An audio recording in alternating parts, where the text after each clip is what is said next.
banyarwandakazi, bategarugori, namwe abo twita abatware b'urugo, mukaba muri n'abatware b'imiryango, bari namwe basore, turasaba n'ingimbi ndetse n'abangavu kugira ngo bumve ko bafite uruhare mu gihugu. Mwese mbifurije umwaka mushya muhire w'ibihumbi 2018. Ndawubifuriza kandi mbivanye ku mutima, nkawifuriza cyane urubyiruko kuko mbona ari rwo shingiro y'amizero y'igihugu cyacu mu bihe biri imbere. Nibo twumva bafite uburenganzira bwo kuzareba ababagwa mu ntege, bityo kandi bagakomeza no gusindariza cyangwa gushyigikira ababyeyi babo n'abandi bakuze kugira ngo bazasaze bameze neza, batari mu mvururu nk'izo twagiye tunyuramo mu myaka yashize. Abo rero tubafite iki cyizere kidasanzwe. Abanyarwanda bose, ari abari mu mahanga, mu bihugu bya kure, za Australia, za Nouvelle-Zélande n'ibindi, ibihugu by'i Buraya, Amerika n'ibihugu byo muri Afurika, abari impunzi n'abikorera ku giti cyabo, bose turabifuriza kuzagira umwaka mwiza urimo ibitekerezo byiza byubaka, urimo gushaka uburumbuke bw'imiryango yabo, no gushaka amahoro y'igihugu. Bityo rero ubu nafashe ijambo ryo kugira ngo mbifurize uyu mwaka, cya mbere nkabikora nk'umunyarwanda, cya kabiri nkabikora nk'umunyapolitike ubimazemo igihe, icya gatatu nkabitangira nako nkabikora ari uko ndi mu muryango cyangwa se ibyo nita ishyaka. Simvuga umuryango nk'abandi bavuga ko FPR ari umuryango, n'ishyaka. Ishyaka ariko ry'igitekerezo risaba abanyarwanda kuba bagira u Rwanda rwiza. Nkaba rero kugira ngo mbikore si ukwiteza imbere, ni ukugira ngo ngire mbereke mu by'ukuri ko mbakunda, mbashyigikiye, nshyigikiye urubyiruko, nshyigikiye ibyiza by'igihugu, nshyigikiye umubano mu banyarwanda no gushyira hamwe. Nzabihora mbibibutsa kuko twebwe dushingira ku mateka y'ukuri, tugashaka ubutabera mu gihugu cyacu, tugashaka na demokarasi ishingiye ku rutare rw'ubwumvikane n'imibanire myiza n'urukundo mu banyarwanda. Bityo rero uyu mwaka kubifuriza, ndagira ngo ntaza kwibagirwa ko tugomba no gukora ibyo bita bilan mu kinyarwanda, bakaba babyita imbonerahamwe, ni ukureba ibintu twagezeho umwaka ushize. Umwaka ushize habaye ibintu by'amateka numva bitagombye kwibagirana, abantu bagomba kuzajya bahora bibuka. Icya mbere mbona ni icy'umwami Kigeli Ndahindurwa, Kigeli wa gatanu. Muzi ko yatabarutse mu kwezi kwa 10, irabone ku itariki ya 17 mu mwaka wa 2016, agatabarizwa mu Rwanda ku itariki ya 15 Mutarama, ni ukuvuga ukwezi kwa mbere umwaka wa 2017. Ayo mateka rero yo gutabarizwa kwe ntabwo azibagirana, kuko Kigeli niwe mwami wa nyuma mu bami bakomoka mu bwoko bw'Abanyiginya, akaba akomoka mu nzu y'Abahindiro, ni ukuvuga umuryango w'Abahindiro. Abaye wa nyuma rero kubera impamvu za politike zabaye mu gihugu cyacu, urubyiruko rugomba kuzigaho rukamenya n'impamvu iyo politiki yabayeho, ariko byaje kugeraho habaho ubwumvikane buke kubyerekeranye na politiki yari iriho. Biba ngombwa ko kugira ngo amakimbirane arangire, umwami Kigeli ubwe asaba umuryango wa Loni ko wakemura icyo kibazo, ko gikemurana hamwe n'Ababiligi kandi bakagikemurana n'Abanyarwanda. Bityo rero Loni yemeye ko habaho ibyo bita referendum mu Gifaransa, ari byo bita kamarampaka mu Kinyarwanda. Iyo kamarampaka yabaye ku itariki ya 25 z'ukwezi kw'icyenda, ukuvuga Nzeri mu 1961.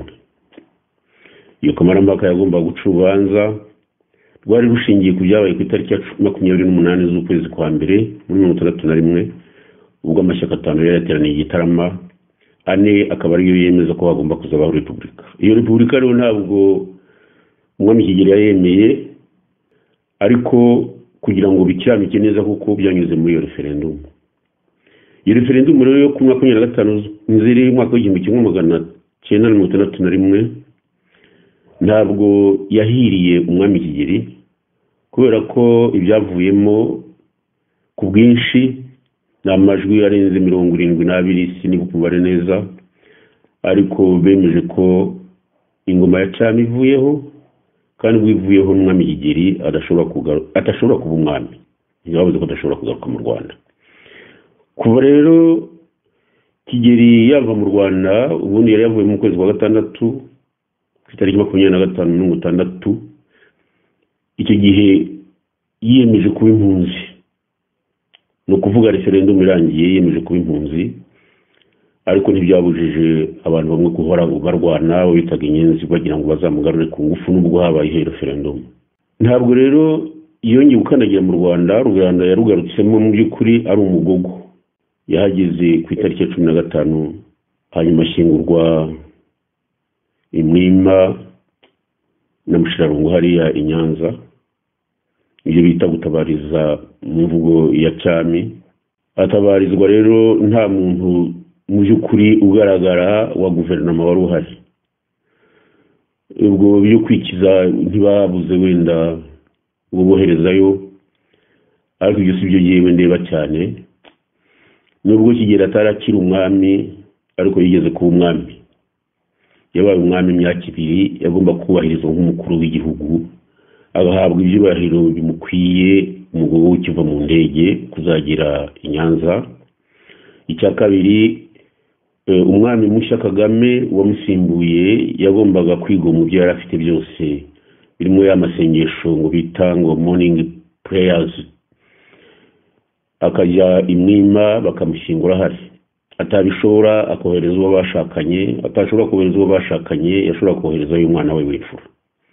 Impamvu ni iyihe? Nuko Kigeli yarafitanye amasano, tureke iby'ubutegetsi, ariko Kigeli bafitanye ububyara na Kagame, kubera ko Kigeli ari umwuzukuru wa Kanjogera.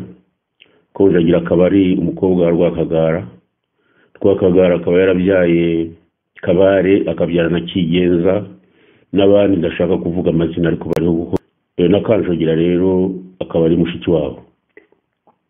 Bityo rero nta muntu wo mu muryango wa Kagame wahingutse ku mpamvu zitumvikana, kandi nyamara ntarondogoye. Ngira ngo Kigeli mu bantu bafashije Kagame cyane igihe nawe yari impunzi Bugande, na Kagame ngo ari impunzi muri icyo gihugu. Ntabwo yaba yarafashije abandi ngo areke gufasha mwene wabo. Iki rero nkabangira ngo abana bato ntibakibagirwe ko umwami yaguye mu mahanga ku itariki ya 17 z'ukwezi kwa 10 mwaka w'2016, agatabarizwa mu Rwanda ku itariki ya 15 ukwezi kwa Mutarama mwaka wa 2017. Nuko iyo tumusabira nuko Imana yamwakiriye, kandi tukaba tutazibagirwa mu mateka azandikwa mu bitabo by'u Rwanda ko Kigeli yabaye umwami agatahuka mu Rwanda ari umugogo, ariko ntiyubahirizwe nk'uwigeze gutegeka igihugu. Ikindi rero cyabaye muri uyu mwaka washize, umwaka w'2017, nuko haje kuba ibyo twakwita ubwami bushya bwashyizweho na Kagame. yiyambaje uburiganya bwo kuvuga ko hari abantu ibihumbi nako miliyoni enye ngo zikoreye inkangara zirimo ibimusaba kuba yakwiyongeza manda akazakomeza gutegeka u Rwanda.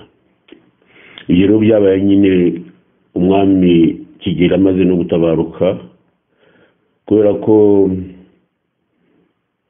handitse mu bintu by'ubwiro ko burya nta bami babiri mu gihugu. Ni ugutegereza umwe agatanga, kandi niyo atanze umusimbura we umenya atagira ahari aho bamutabariza. Bityo rero byemejwe bityo ko hazaba amatora kugira ngo itegeko nshinga rishya ryubahirizwe, Kagame ase naho abaye umwami mu by'ukuri. Byabaye ku itariki ya 4 z'ukwezi kwa 8 bita Kanama mu Kinyarwanda, umwaka wa 2017. Rero ni itariki itazibagirana kubera cyane impamvu bishingira ngo mvugi ya mbere nibyo Kagame we yivugiye kubwe ko itorwa rye rishyize ibintu mu mucyo, kandi ko mbere ya 1994 habaye ubutegetsi bw'amafuti, ku butegetsi bwari buriho mbere yuko habaho repubulika, ari ubutegetsi bwari bwiza, bikaba byarongeye gusubira mu buryo umwaka w'1994. Ayo ni amagambo y'ubwite, ni ukuvuga ko mu by'ukuri yagaruye ubwami. Ikindi rero umuntu yavuga kuri ibi ngibi ni uko muri uko kwiyamamaza ntabwo twakwibagirwa abiyamamaje harimo n'umwari Rwigara wakoze, ni ukuvuga Diane Rwigara. Mu by'ukuri ni ukuvuga ko yakoze ibishoboka byose kugira ngo ase n'uhagararira urubyiruko kandi atinyuke, amara urwo rubyiruko isoni no gutinya, yemeze ko aharanira demokarasi, aharanira uburenganzira bw'ikiremwa muntu, agaharanira no kugira ngo ubukungu bw'igihugu budakomeza kuba akarima k'abantu bamwe bashingiye cyane cyane ku byo yise corruption. Akaba ari ukuvuga mu by'ukuri ikintu kimeze nk'umururumba mu micungire y'igihugu no kwikwizaho ubukire bwinshi akenshi butagaragara cyangwa se ngo bugaragaze aho bushingiye, uretse kunyereza umutungo wa leta.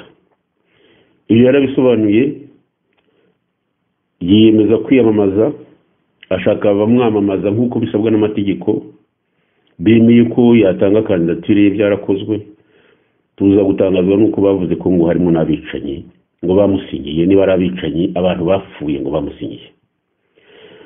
Bityo rero ntiyashoboye kuba yashyirwa kuri liste y'abagomba gutorwa, ahubwo biza kumuviramo no gufungwa. Afungwana n'umubyeyi we Adeline Rwigara, afungwana na murumuna we witwa Anne Rwigara. Twese abanyarwanda aho twari turi, icyo gikorwa cyaradutangaje ko umunyarwanda wiyemeje kuba yahangana na Kagame mu byerekeranye kuyobora igihugu azicwa cyangwa se azafungwa. Ariko ibyerekeranye n'umuryango wa Rwigara byo byatangaje amahanga, bitangaza n'abanyarwanda, n'ubu bikaba bitari byarangira. Bizandikwa rero mu mateka ko umuryango wa Rwigara, uwo bashakanye n'abana be bafunzwe, kandi ko havuzwe amagambo akomeye cyane nayo atazibagirana kubera agahinda n'ishavu Adeline Rwigara, umubyeyi w'abo bana, yahavugiye agira ati birantangaje cyane ko abantu basa n'interahamwe zo mu rundi rwego. Ati birantangaje cyane ko abantu bakomeje kwicwa kuva muri 1995 kugeza magingo aya. Ati birantangaje ko abantu banyiciye umugabo nta n'icyo bamuhoye kigaragara ngo cyemezwe, aribo baje kumfata bakamfungana n'abana banjye. Ibyo bintu bikaba bisa naho ari amahano. Umwana we nawe yagize ati ntabwo mwafunga umubyeyi wanjye ntacyo umuhora, niri wiyamamaje nimumfate mumfunge. Ariko siko byagenze. Banyarwandakazi, abanteze amatwi mwese, ibi bintu byabaye mu Rwanda mu mwaka wa 2017 nako mumbabarire. Uko mbivuze uko nguko ntacyo mpimba, kuko nibyo navuze imibare niho ya Kigeli na Kagame nabyo ntabwo ari ibyo nahimbye, kubera ko nagize uburyo mbonana n'umwami Kigeli nk'inshuro zigeze kuri enye, tubonanira muri hoteli Hyatt cyangwa se ku bantu bamwe ndashaka kuvuga amazina hariya Washington no muri leta ya Maryland. Ikindi rero umuntu yakongeraho kandi nibyo ngo bivugwe nabyo, ni ibintu byerekeranye na yubile y'umuryango FPR. Iyi yubile yabaye mu minsi ishize, twabonye aho yabereye ni ingoro ikwiye u Rwanda, nta nubwo ikwiye umuryango FPR gusa. Mu minsi yashize navuze ko amafaranga yayigiyeho yaza kubaka nk'ibitaro cyangwa se ikindi kintu gifitiye Rwanda akamaro byari kuruta yubile yaba bakajya bakodesha n'inama zabo bakajya bakodesha. Ariko hari umurengwe mu Rwanda ntari nigera mbona ko nyuma hari inzu ngo bita Kigali Conference Center, umenya inzu y'uwo muryango nayo igomba kuba ari iya kabiri mu Rwanda mu nzu zatwaye amafaranga menshi, kandi sinangombwa kuko FPR ntabwo ikiriho. Hasigayeho umuryango ufite iryo zina washyizweho na Kagame, ko abantu nk'aba Rwigema nta nubwo bigeze bibukwa, Bakanyarengwe bo ntibavugwa, abo Babizimungu bo bashyizwe mu nguni, bamaze impaka ntitukibabona, abitwa Bahuzagara bo bitabye Imana, n'abandi nk'abo barimo n'abasirikare benshi ntarondora amazina, abo bantu ntibakiriho. Hasigaye umuntu umwe gusa wigize umutware w'uwo muryango, yigira n'umwami w'igihugu. Iyi yubile rero yabaye nk'ihuruza urubyiruko cyane cyane, ariko urwo rubyiruko ndagira ngo ruribeshya, ntabwo twarugiraho ikintu cy'icyizere ko urwo rubyiruko rwemera gukorana n'ishyaka rimwe rukumbi, simvuga twadushami tundi turishamikiyeho, bashobora kuzagira icyo bageza ku Rwanda cyane cyane ku byerekeranye n'ubutabera n'ibyerekeranye na demokarasi nk'uko byifuzwa n'uyu mwari Diane Rwigara. Bagomba rero guhindura imico, iryo shyaka bakareka ryonyine bakarisigira nyiraryo, n'abandi baryogeza bameze nk'abakabarebe birirwa bavuga ko u Rwanda rutahozeho ngo mbere y'uko bafata ubutegetsi, ngo no nation existed before. Bidayagahinda nation menya tumva icyo aricyo. Abanyarwanda si ukubera ko habayeho izo ngorane muri politike, izo ngorane akaba arizo zatumye u Rwanda rutakibaho, ko rwari rutegereje Kagame n'akabarebe kugira ngo rukomeze rube u Rwanda. Iyo ndabivuga rwose mfite ikintu cy'ikiniga. Abantu amagambo bavuga mu gihugu bayabwira Abanyarwanda bagomba kujya babanza kuyashyira ku gipimo. Ibi rero nkaba ngira ngo ibi bya yubile ntabwo ari ibintu byakomeje kudushishikaza cyane, ariko ni ibintu twagomba kwibutsa Abanyarwanda ko byabayeho kugira ngo bazamenye n'ibyagiye bivugirwamo. Singiye kuvuga abo numvise basobanura iby'ibikeri, basa naho bashaka gutera urwenya hari, gusa nakwibutsa ko hari ibintu bita totem mu Gifaransa, sinzi icyo umuntu yabyibuka, ariko buri bwoko mu Kinyarwanda bwabo bw'abasinga cyangwa se bw'abanyiginya n'abega, umenya abasinga ari umusamba hari, ariko abega umenya ari igikeri. Iki gikeri rero gifite ubusuguruzi ku mugongo, uwagipimye umenya ari umuntu w'inshuti ya Kagame, ariko n'abahari wayobotse. Numvise bakivugaho byinshi. Iyo yubile rero nayo yatumye wenda tuhigira byinshi byerekeranye n'ubumenyi bw'igikeri n'ingufu gishobora kuba gifite, kuba kigizeho totem cyangwa se ikibaranga. Nkaba gusa nifuza ko ibintu by'ubugome no kwiharira ubutegetsi bitaba ikirangantego cy'ishyaka cyangwa se cy'umuryango FPR. Ikindi rero cyabaye muri uyu mwaka wa 2017 ni ihagarikwa ry'ubuhungiro cyangwa se ubuhunzi abanyarwanda bose bari mu bihugu by'amahanga navuze, byaba Australia, byaba se Nouvelle Zelande, byaba se bya Afurika, niba mvuga amazina cyangwa iby'Iburaya, umuryango HCR ni ukuvuga uriya muryango ureba impunzi wari hango bivuga ko abanyarwanda bagombye gusubira iwabo. Aba bantu bambabarire wagira ngo ni nk'abantu bari cyaje amenyo hari yo guhekenya ruswa. Ntabwo abantu bashobora gusubira iwabo ku ngufu nk'uko bakagame no bataje ku ngufu za FPR nako za HCR, n'abandi sinumva ko bazaza ku ngufu za HCR. Abantu bagomba kujya mu gihugu cyabo ari uko bumva bagomba kukigiramo umunezero, bataje kuba ingaruzwa muheto, bataje kuhahambirirwa amaboko inyuma ngo bajugunywe mu mazi, bataje kujya mu buruko cyangwa se ngo barigiswe ku bundi buryo.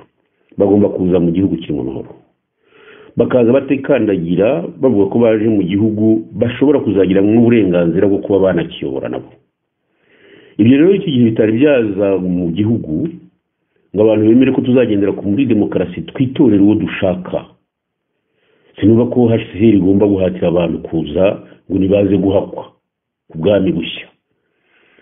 Nkaba rero nshimira ibihugu bimwe na bimwe, ibyo bihugu umuntu yavuga nka Congo Brazzaville, hari n'ibindi nka Uganda byatangiye gufata abaje guhohotera izo mpunzi, n'abandi bakazaboneraho, kandi tukaba twizera ko HCR igomba kuzakora uko ishoboye kose ikiga ikibazo cy'impunzi z'u Rwanda, atari kuvuga ngo abantu nibahurure ngo Kagame yazanye amajyambere. Ayo majyambere azana ntabwo ariyo dushaka gusa. Turashaka amajyambere ashingiye ku kuri gushingirana demokarasi n'uburenganzira bw'ikiremwamuntu. Ubu rero muri iyi myaka ishize twakomeje kuvuga ko cyane cyane muri politike ko dushaka kujya mu Rwanda akaba ariho dukorera politike, ariko nta tariki twashyizeho. Kimwe n'ibingibi byabaye mu gihugu niragiye ntanga amatariki yabyo, ngibi byaho by'impunzi byarangiranye n'uyu munsi wo kuri 31 z'ukwezi kwa 12 mwaka wa 2017. Nubwo byemejwe sinzi ko bizakurikiranwa kugira ngo impunzi zitahe ku mbaraga. Mwumva hari ubundi buryo impunzi zizataha ariko butaruko. Kubera rero ishyaka ryo mpagarariye duhagarariye ko impunzi zitagomba gucirwa ku ngufu. Ikindi nuko mu byo tuvuga byose twumva demokarasi ariyo izabikiranura. Twumva ko ibyaha byakozwe byose mu Rwanda niba bagira ngo turebe ukuntu dushyira hamwe, twumvikane, tugire umubano mu bantu nk'uko François Nkurunziza biririmba cyangwa se bikaririmbwa na Masabo cyangwa se bikaririmbwa na Rugamba, ariwe ikibasumba mu byerekeranye umuco wa Kinyarwanda n'indirimbo zinezeza benshi kandi zikabibutsa amateka. Uwo mubano ntabwo uzaboneka tutababariranye. Tugomba kubabarirana tukibuka n'abacu bose. Muri uko kubabarirana rero mu myaka y'1991 twapropose ko abanyarwanda nako twasabye abanyarwanda ko kugira ngo politiki izagende neza mu Rwanda ariko twabanza guhura tukaganira ku mateka yacu tukareba n'uburyo abanyarwanda bashyira hamwe. Gushyira hamwe ni ingenzi, icyo gituma tugomba kubiragiza urubyiruko. Akaba ari nayo nshingano ngira ngo tuzagireho niba tukora iyo mbonerahamwe ariyo bita bilan ibyabaye, numva tugomba kugira n'inshingano zikomeye z'umwaka wa 2018. Uyu mwaka wa 2018 ngi nasaba Perezida Kagame gufungura abanyapolitike bose basa n'abafungiwe akamama, baba ba Mushayidi, baba ba Kizito, baba ba Theoneste, nibagiwe irindi zina rye ariko nzi ko yazize ko yiyamamaje, baba n'abandi cyane cyane nka Ingabire. Abo bantu bagomba kwitabwaho bagafungurwa. Nta mpamvu twebwe tubona abafunzi, nta muntu bishe. Kagame yarishe ubu kugeza ubu ntarafungwa. Ntabwo azahakana ko mu minsi iza Abafaransa bazakora uyu bwabaga biriya bintu byabaye byo kwica umuperezida, twicara n'umuperezida w'u Burundi bikurikiranwa. ibyo gukomeza kuvuga abantu basa n'abakangata ngo abafaransa ngo bateguye jenoside, ntayo bateguye, kuko natwe tuzababera abagabo, kuko ingabo z'abafaransa zavuye mu Rwanda ku bintu by'uburiganya n'amasinyateri yashyizweho n'umukono wahoze na minisitiri w'intebe ariwe Nsengiyaremye, abyumvikanyeho n'inkotanyi muri rwihishwa. Ibyo rero nkaba numva atari ibintu byagombye kuzagaruka. Gusa icyo nshaka kuvuga ni iki, ni uko twebwe igihugu ni cyacu, tugomba gukora inama rukokoma tukinegura, abababarirwa bakababarirwa, ariko tukagendera kuri demokarasi, tukagendera ku kuri n'ubutabera mu gihugu cyacu. Ntabwo twifuriza ko abantu babicanyi bose bafungwa, nibasaba imbabazi bazazihabwa. Ntabwo umunyururu ari utanga imbabazi, abanyarwanda nabo bazatanga imbabazi. Nkaba rero ngira ngo inshingano dufite muri uyu mwaka ni ugushyira hamwe. Abanyarwanda bagomba gushyira hamwe, bakava muri biriya bintu bigishije abana mu gihe cy'igikoroni, babwira ko bagomba kujya bagendera ku mazuru no ku mabenga. Ibyo nibabyihorere. Turi abanyarwanda. Kera Nkurunziza uririmba umubano mu Rwanda aravuga ati ni ibintu byakorwaga n'abasokuruza, abantu barashyingiranye, abantu baranywanye, abantu barwaniye hamwe, bagiye ku rugamba hamwe. Ibyo abatutsi mubigire classe, ibyo abahutu mubigire classe, ariko mureke gukomeza kubeshya abana ngo ni amoko. Amoko arazwi nane, ni abashinwa n'abazungu, ni abahinde n'abirabura. Ibindi mubivemo, utari umunyiginya ntabe umusinga cyangwa se ngo abikindi kindi, ntakabeshye ngo hari ubundi bwoko afite. Ubwo badusanganye n'amoko nk'ayo ngayo. Nkaba rero ngira ngo ndangiriza aha ngaha, tugomba kwiyemeza kubana mu mahoro n'ubumwe bw'abanyarwanda. Cya kabiri ni uko tugomba gukora uko dushoboye kose, uyu mwaka uje abanyarwanda bakareba igikorwa bahuriraho bashyize hamwe, kugira ngo babwire ubutegetsi buriho ko butagomba kuba ubutegetsi bwa cyami no kubuza abanyarwanda kugira ijambo mu gihugu cyabo. Icya gatatu ni uko mu gihugu hose bagomba kwiyumvisha, bagashyira mu mitima yabo ko atari bo bonyine, ko n'abari hanze babashyigikiye, ko no gukorera politiki izakomeza gukorerwa hanze, izakorerwa mu gihugu. Bityo tukareba niba binaniranye, hagomba kuba mu by'ukuri ishyirahamwe ry'igihugu cyose, kakaba icyo bita revolution populaire. Mbona nta kindi kizarangiza ibi bintu. Tugomba kumvikana, kandi kugira ngo byumvikane nuko umwami uriho yatanga uburyo bwo kumvikana. Ibyo byose bikaba byakorwa muri uyu mwaka w'ibihumbi 2018 nako. Nkaba rero yewe ndashaka ko iteka ryose igihe hazaba imihindukire y'ubutegetsi, abantu bagomba gupfa. Barapfuye muri 73, ejo bundi barapfuye muri 94, none ngo bazongere bapfe muri iyi myaka izakurikira.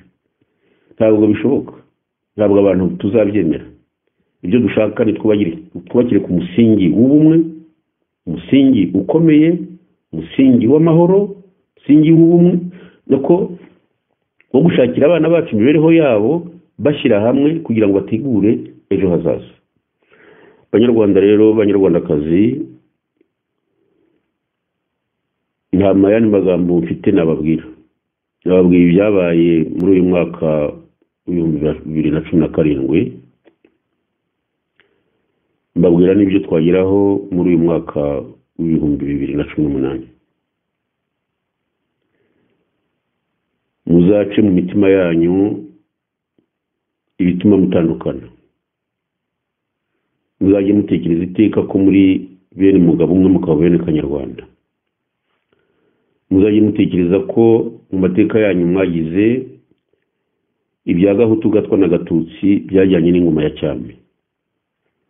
Mujye mutekereza cyeka mushaka kuba abanazi, bareba ngo arabafite ngo amaso ngo y'ubururu n'imisatsi y'imihemba n'ukuvuga imihondo, ko aribo bazungu bonyine. Niba mushaka gukomeza kubeshya rubanda ko abatutsi mufite uko mumeze, abahutu batameze, ko ibyo ngibyo ntabwo bizatuma dushyira hamwe.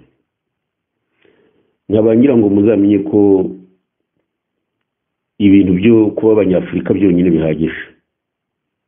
Nuko ndagiye kujya muri rwinshi mu byo ko nabo abanyafurika bagambanirwa n'abandi banyafurika.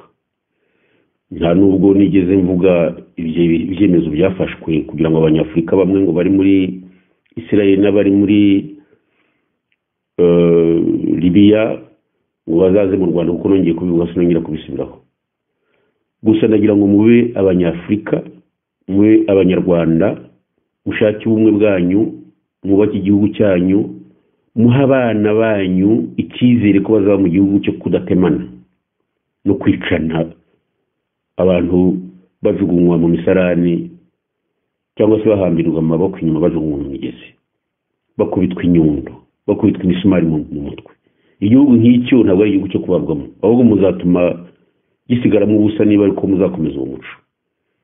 Muzagira amahoro rero, muzagira uburumbuke, muzagira urukundo, mukomeze umubano mu bantu, twubake igihugu cyacu, turengera abana bacu bazahigiremo amahirwe igihe tutazaba tukiriho. Murakoze.